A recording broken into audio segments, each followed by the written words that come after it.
Well, since the spatchcock chicken went over so well, we're making zucchini carpaccio now. So this is a zucchini, obviously, that I parboiled for approximately 2 minutes, which means you just put it in boiling water for 2 minutes and then you put it under cold water so it doesn't cook anymore. So it's not really cooked, but it's kind of cooked. Whatever. Now, I have this amazing mandolin. It's called Dubuyer.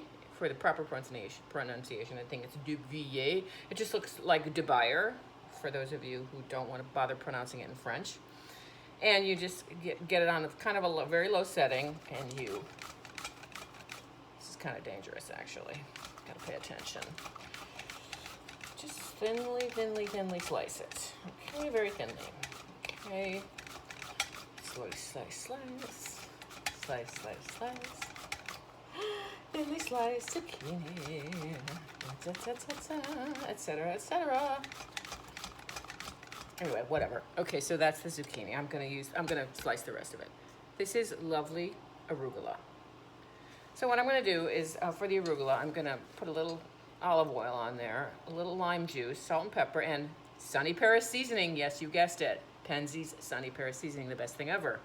Sort of mix that all together. Put it on a lovely plate.